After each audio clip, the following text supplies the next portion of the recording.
तालियां माननीय उपराष्ट्रपति महोदय के लिए।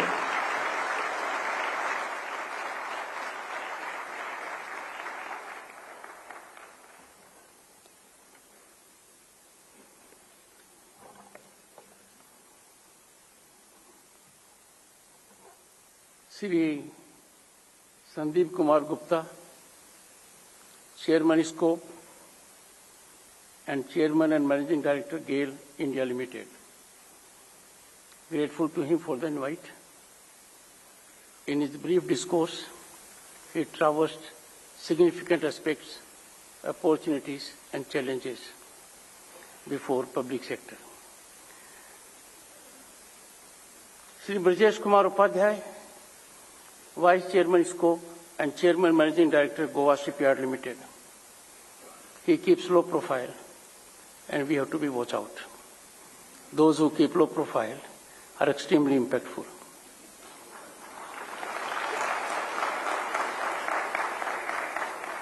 He has a tough agenda on the hand for the nation along with his peers, and I'm sure things will take proper shape. Sri Atul Sopti ji, Director General Scope, nothing happens in Scope without him.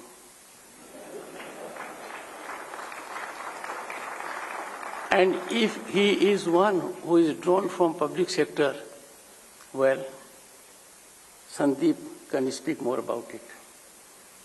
The challenges he faces from the Director General. Fortunately, both of them are in sync with each other. Fortunate for all of us. Officials of PSCs, Ministry and Departments, distinguished audience. I must start with a disclaimer. I am regarded by legal fraternity and people who know me well as a public sector fanatic. I believe in public sector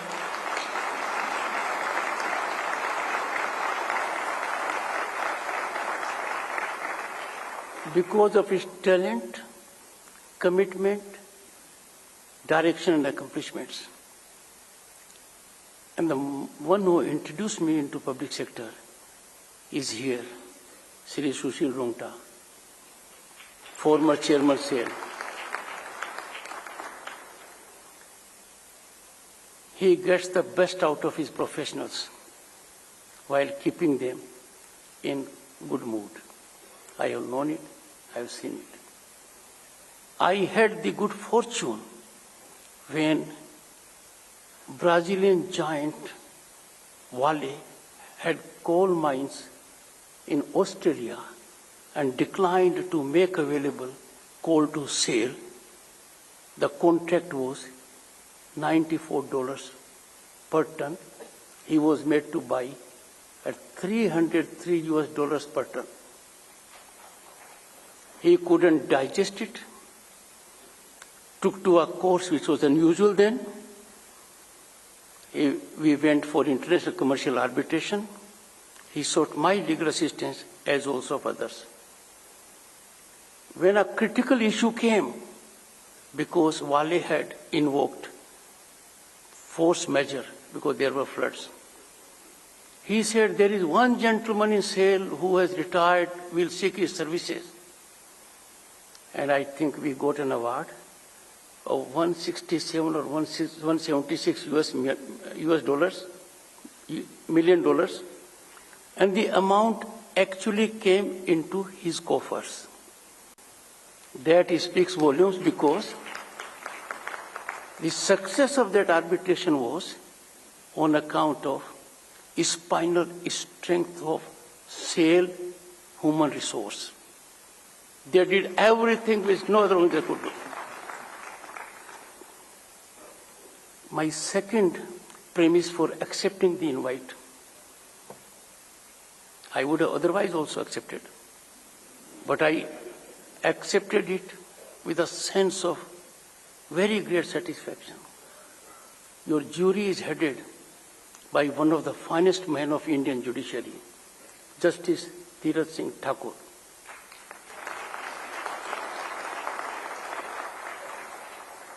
Anything that carries his stamp is bound to be suffering most tough evaluation. He is guided only by one aspect, and that is merit. He is guided by another aspect also, but that is also merit.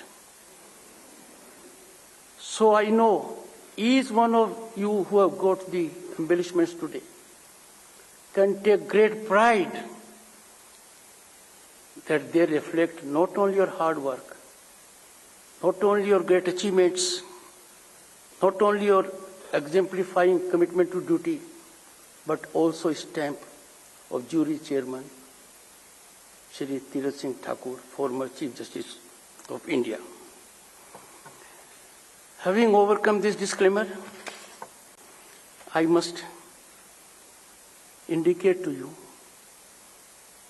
it was a hurdle to me to be associated with public sector. I was Governor State of West Bengal, and Steel Makers of India had a conference, and they invited me. I looked at them. I had appeared against them virtually in most cases. So I told them, if I ever have the occasion to be senior advocate again, which has been constitutionally deprived now, I said I will be away from public sector as a legal professional. I am therefore particularly beholden to the Indian system of making me vice president. I have not been put to test, otherwise I might have wavered and leaned for a good cause and rationale on public sector side.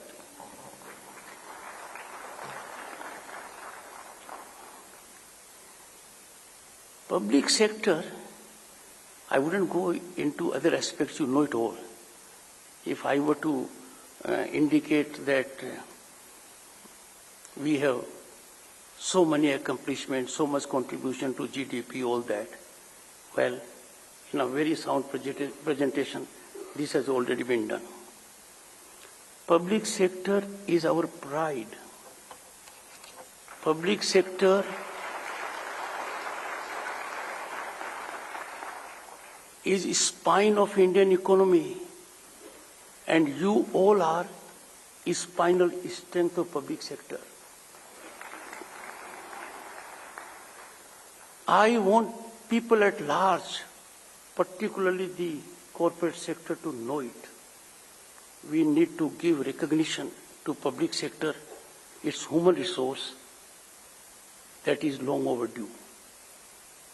When you take into account conditions of our peers, they are in geometrical situations. But when it comes to the table, you are far ahead of them. And I am sure the nation is greatly benefiting thereby. The reflection made by our Prime Minister Shri Narendra Modi about public sector enterprises, and he reflected it as a visionary. He could realize your strength, and he therefore indicated public sector enterprise stands for profit. People have misconception. They associate public sector with liability. No. Go to the hard facts. Public sector does stand for profit.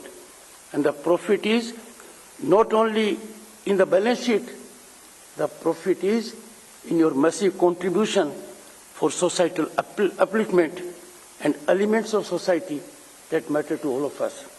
He goes on to say, profit and as social benefit. Imagine in a country like ours, 100 million gas connections being given to those mothers, sisters, nani, dadi, who were using a chulha with fukni, tears in their eyes, feeding us. Prime Minister had a vision. The vision was executed by public sector, 100 million gas connections given free. Hats off to you, contribution. It's a transformational mechanism that has not only helped them fight their tears, but it has strengthened them to dream, achieve big, and they are contributing for our economy.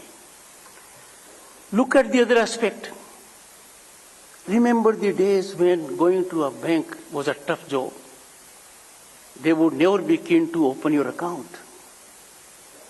If we come to the present statistics, 500 million accounts in general category, so well accomplished, a vision executed by public sector. No one else could do it.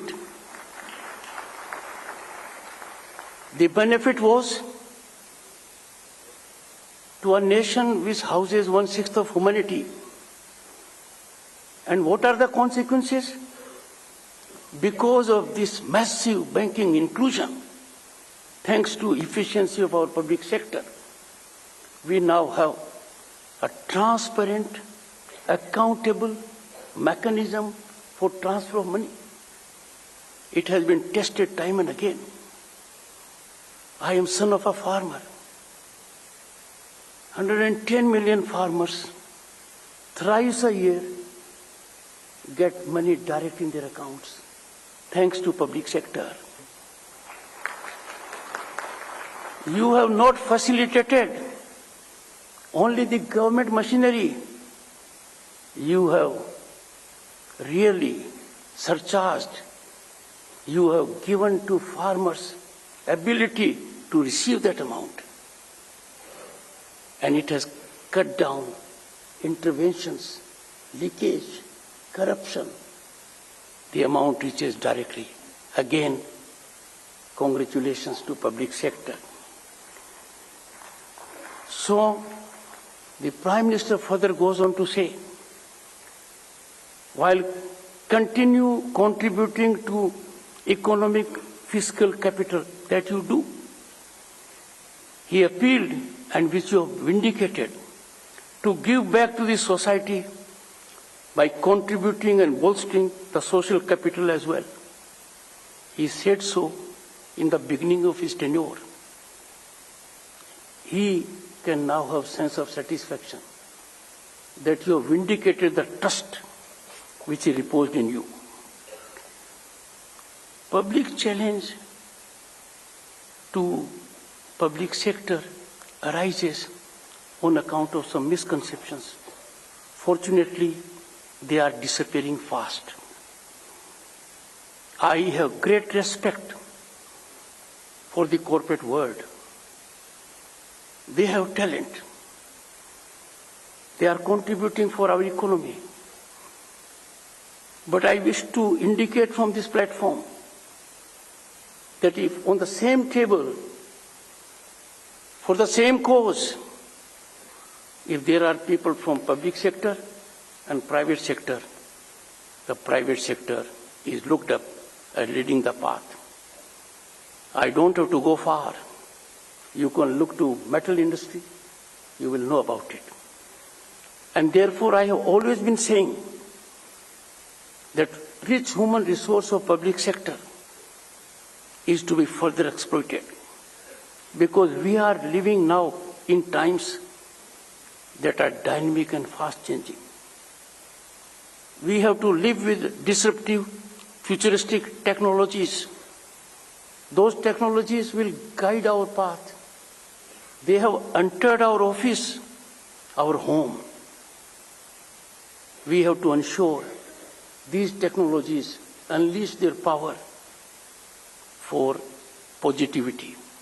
And for that, public sector will have to engage in securing research and development. Fortunately, Government of India has taken initiatives and is in the league of nations. The number is not in double digit. When we talk of quantum computing, we have thought of it well in time. There is a quantum commission, allocation of 6,000 crores. We have to go ahead. If we come to green hydrogen mission, look at the potential it has. Already 19,000 crores have been committed to this mission. By one estimate, by 2030, there would be about 8-9 lakh jobs and 6 lakh crore investments. These are the areas where public sector should take initiative. I would go further. Research and development in the world has been catalyzed by the corporate, by the industry.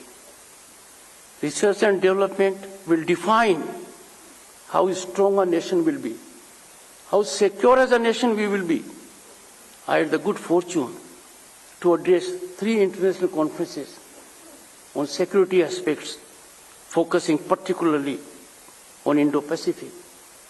Wars will no longer be fought in conventional manner. They will be technology-driven. Public sector has always risen to the call of the nation. Whenever there was need for the nation to get a healing touch, public sector has come forward and then repaired its balance sheet also. Something unique which is not shared by the corporate world. Therefore, please handhold institutions. I'm a strong votary of research and development. But I'm concerned somewhat when I look back. If government of India has given $5 million to an institute in the United States, well, we had money here. We are a country that was home to Takshila, Nalanda. The world was looking up to us. We must have focused on our own institutes. And just imagine another great big house here, $50 million. Foothold has been given to those institutions in the financial capital of the country. I appreciate the corporate leaders must have done it in a thoughtful manner. They must have looked at a global perspective. But when we have the potential, that potential needs to be exploited. We never had an ecosystem which is available to now, us to now. No one knows better than public sector that there was a time when power corridors were infested with lies and agents.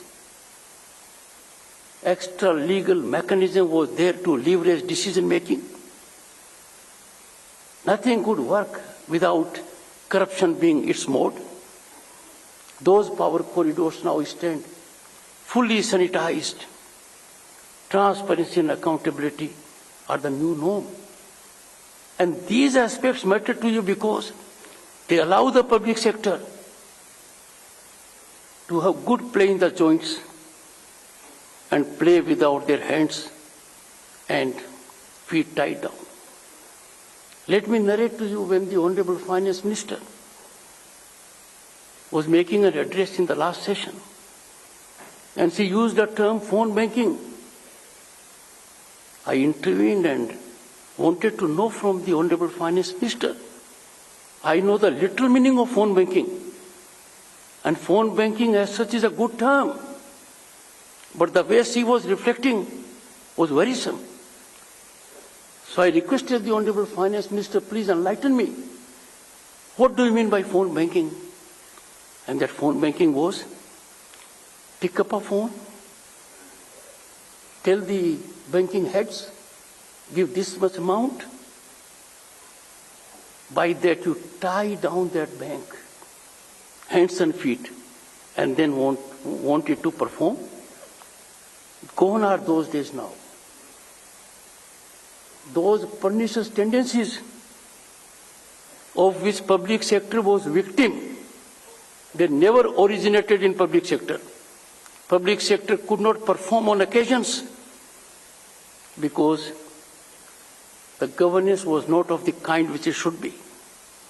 We now have a governance mechanism for every industry, public or private, to perform because transparency, accountability are the new fulcrum of it.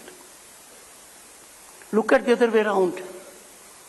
There is an ecosystem now in place where every young man, every boy and girl in the country can fully exploit his or her potential, expand energy, realize dreams and aspirations.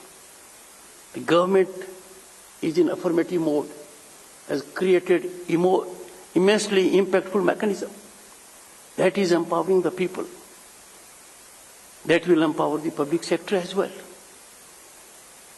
I know for sure patronage is not a word in public sector. Public sector on its own has never believed in patronage. It has performed objectively. There has been some kind of incursion in their governance domain by the authorities at one point of time where they were directed and they were helpless. Now there is no such constraint. You can perform. You are performing. You have to outperform no sector but yourself. And that is why in Amrit Kal, firm foundations have been laid for what our Bharat will be at 2047. And Bharat at 2047 will be a developed nation and a world leader. Let me take you to another aspect. Empowerment does not come with knee-jerk reactions. Empowerment comes with bold decisions. And the bold decision was half of humanity, women, they have to participate in governance. They have to have constitutionally structured mechanism that they will participate.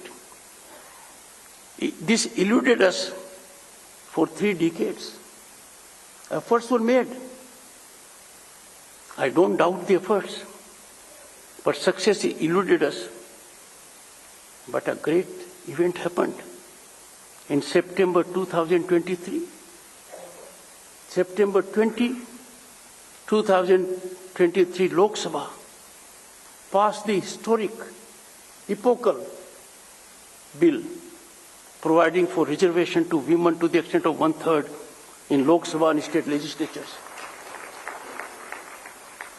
And this should be understood in proper perspective.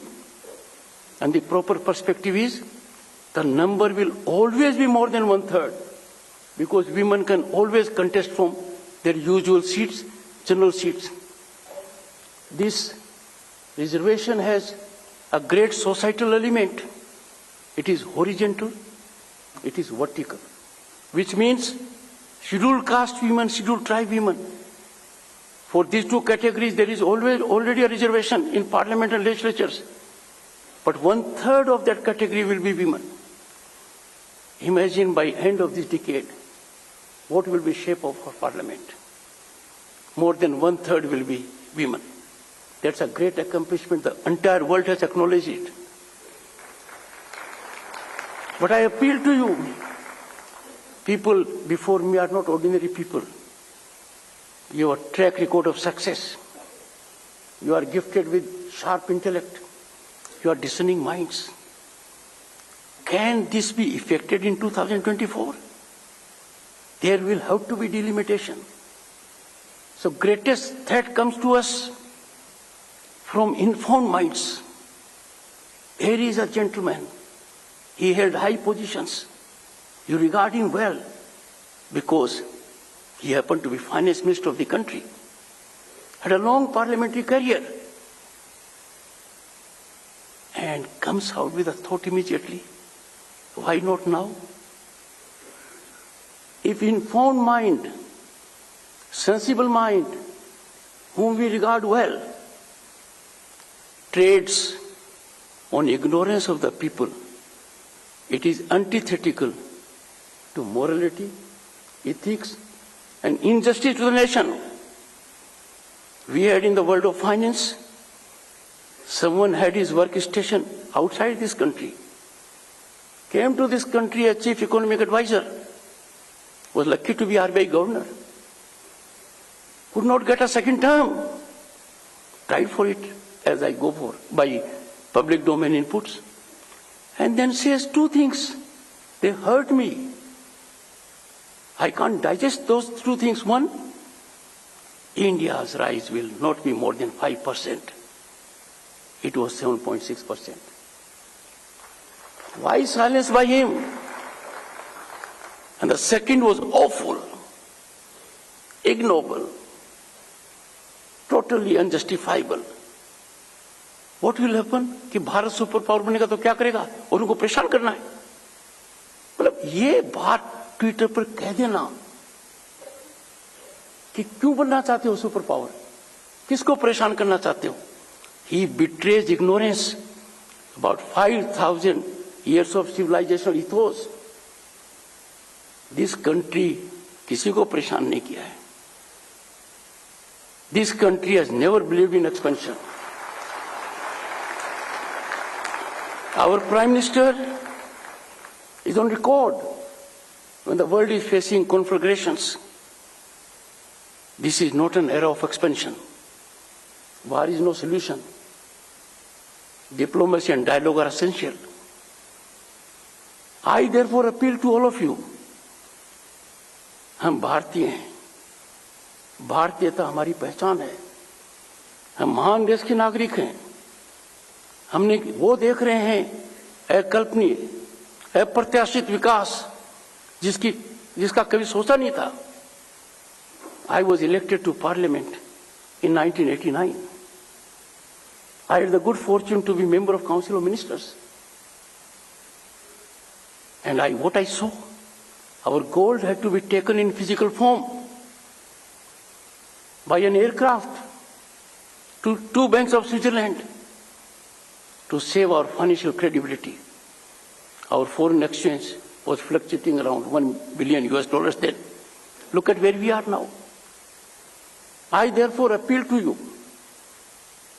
You are leaders in one form or the other. Those who are before me and those who are accessing this program, they are influencers. Your word will count. Time has come when, as Indians, we must believe in economic nationalism. Our country is being bled because of imports of items that we can make here. We are not respecting be vocal for local. Being vocal for local, as indicated by the Prime Minister, is encapsulating a sense of economic nationalism. हम क्या import कर रहे हैं? दिए, candle, carpet, curtain, furniture. Should we be doing that? When we import these items, there is a 2-point impact. One, जो यहां बना सकता है उसके हाथ से हम काम छीन रहे हैं. जो एंटरप्रेन्योर बन सकता है उसको हम धक्का दे रहे हैं. आवश्यकता नहीं है. I am sure if each one here takes it upon himself or herself to generate this vibe of economic nationalism, it will have exponential impact. Second, and which is more critical to me, the people here, can we suffer our raw material being exported outside?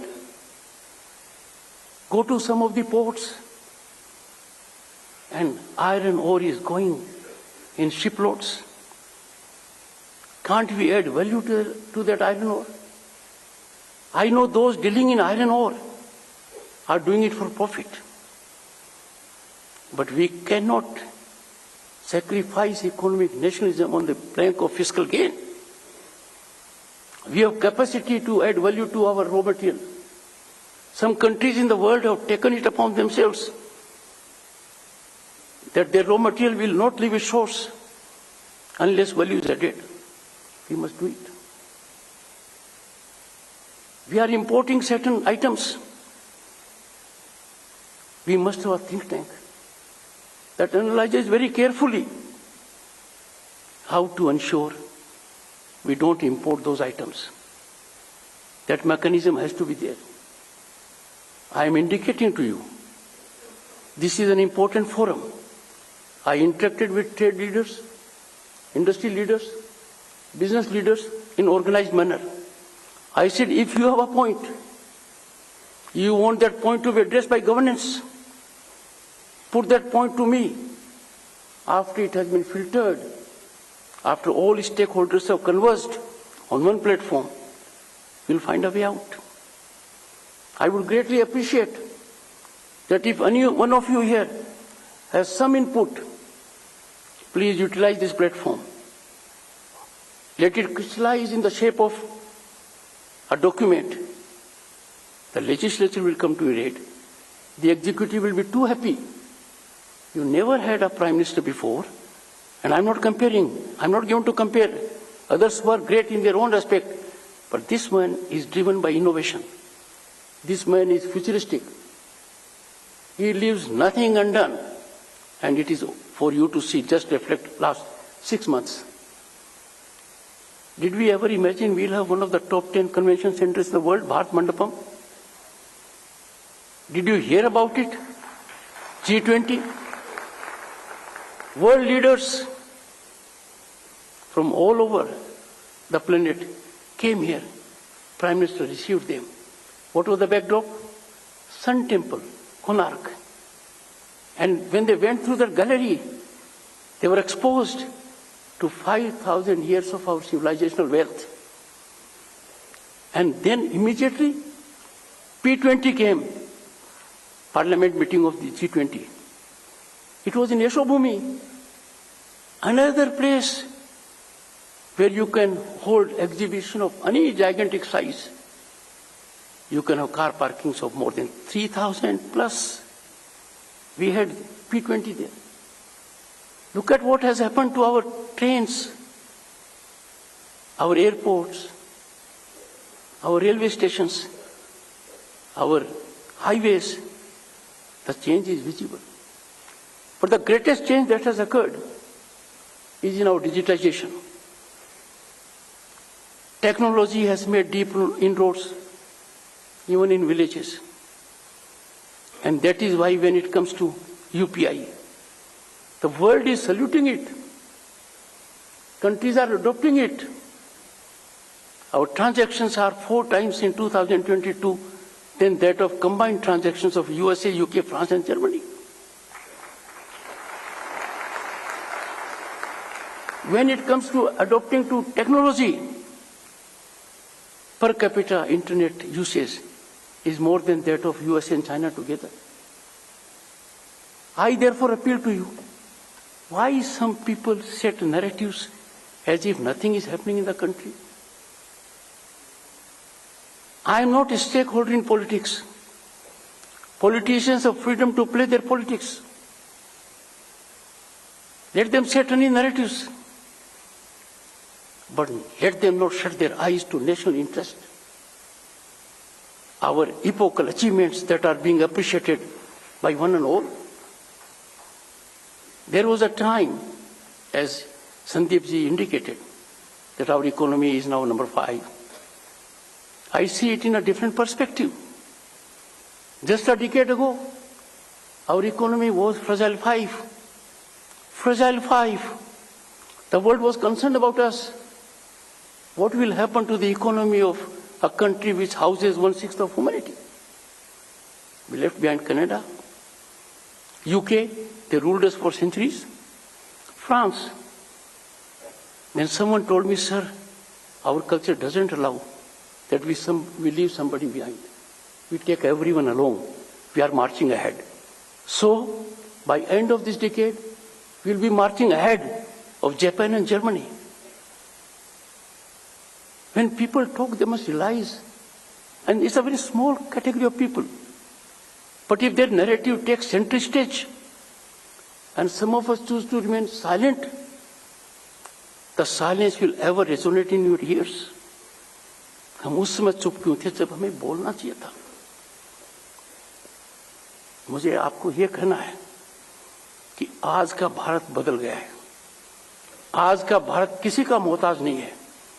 आज का भारत देश हित को आगे रखता है, ये अंतर्राष्ट्रीय संबंध हो, ये देश में विकास हो। ऐसा पहले कभी नहीं हुआ था कि भारत के विदेश मंत्री से कोई प्रश्न पूछे और वो क्या जवाब देते हैं।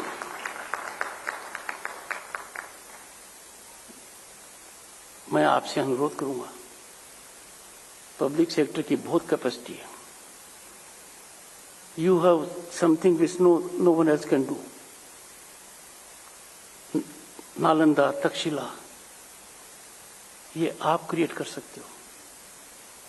आपका ह्यूमन रिसोर्स बहुत ज्यादा है।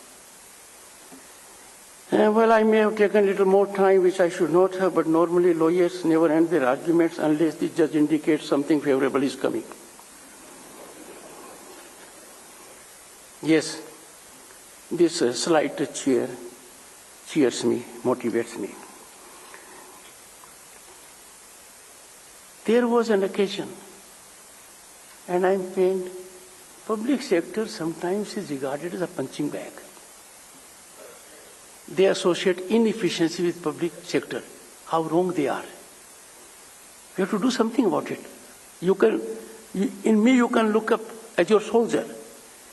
It is not inefficient, it is most efficient. It is not a category which doesn't look to balance sheet. It does. The balance sheet is brilliant, but it has another balance sheet which normally others do not have. And that is, they give so much to the society which you cannot imagine.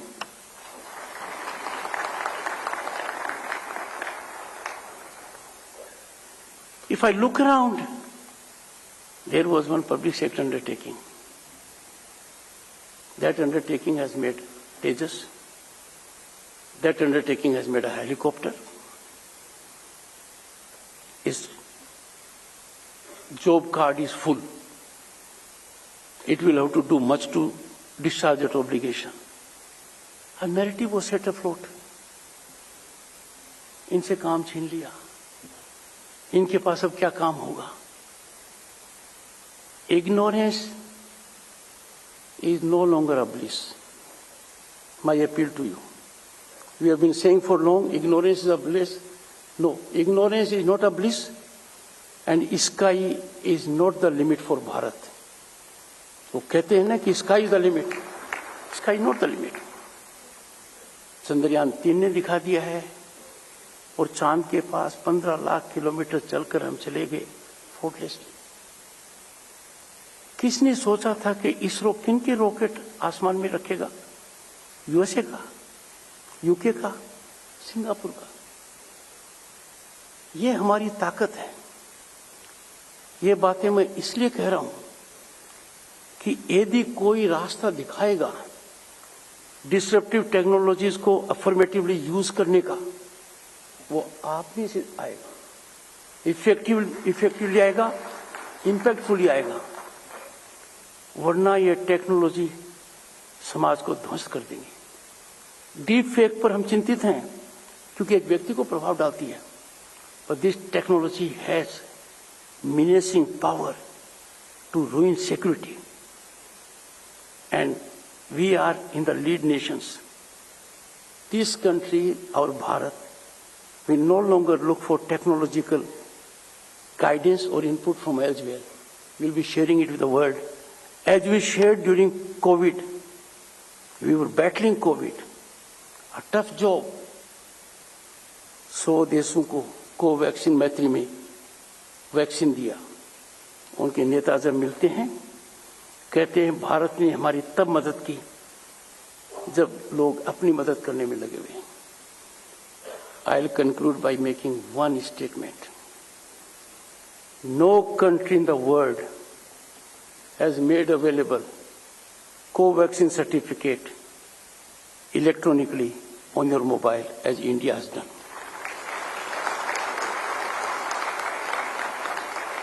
And this I put to a top man from the Western world, that Excellency, you care for your paper industry. We are not as careful as you are. He was stunned. He thought this irrational mind is digressing. He couldn't make out why I was suddenly saying that in your country you take care of paper industry. But in my country, this is not a prime concern. With inquisitiveness on his face, he asked me, how come you say that? I said, 2,200 million certificates. Everyone has to. Which could have used how much paper? And if the paper was to be used several times, it would have been billions. Not a single paper has been used in my country for co-vaccine certificate, all electronic. So paper industry has taken a hit. Now people, if you tell someone you are from India, if you tell someone your passport is Indian, he remembers only two things. In present times, amongst global economies of their size, India's rise is at number 1. And number 2, world bodies like International Monetary Fund with confidence say India is a favorite destination of investment and opportunity. Let us make most of it. History is being created in Amrit Kaal thanks to the labor, effort and contribution of every Indian, supporting visionary leadership that thinks big, executes fast, and brings about development for one and all. Jai Hind, Jai Bharat.